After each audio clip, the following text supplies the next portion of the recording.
దళిత క్రిస్టియన్లకు సంబంధించి ఆనంద్ బాబు అనేటువంటి పాస్టర్ విషయంలో వచ్చిన తీర్పు ఇవాళ అందరినీ కూడా ప్రశ్నార్థకంగా మిగులుస్తా ఉన్నది. దళితులు అంటే ఎస్సీగా ఉన్నటువంటి హిందువులు మతం మారితే ఖచ్చితంగా బీసీసీకి మారాల్సిందేనా? 75 సంవత్సరాలుగా భారతదేశంలో ఒక సుదీర్ఘ కాలం ఒక జాతి మీద జరిగినటువంటి దాడి అనుకోవచ్చు, వివక్షత అనుకోవచ్చు, హక్కుల నిరాకరణ అనుకోవచ్చు.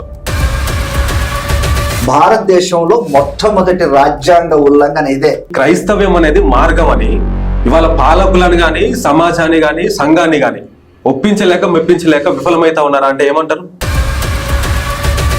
ఒక కేంద్ర మంత్రిగా ఉండి ఢిల్లీ జంతర్ మంతర్లో మేము ధర్నా పెడితే దళిత క్రైస్తవుల ధర్నాకు వచ్చినటువంటి ఏకైక కేంద్ర మంత్రి. చర్చిలలో కేవలము యేసుక్రీస్తుకు సంబంధించిన బోధనలు మాత్రమే చేస్తా ఉన్నారు.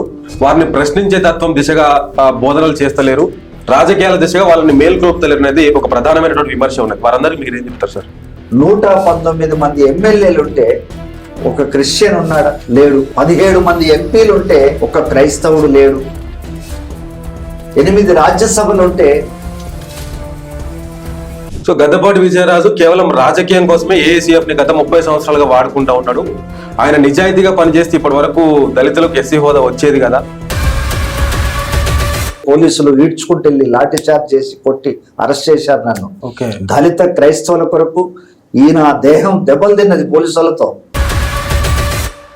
ఇంకప్పుడు ఆయన సోఫాలో కూర్చొని నా చెయ్యి ఇట్లా పట్టుకొని పక్కన కూర్చోబెట్టేసుకున్నాడు. లాగిట్లా కూర్చోబెట్టుకొని ఆయన అన్న మాట చెప్తాను మీకు.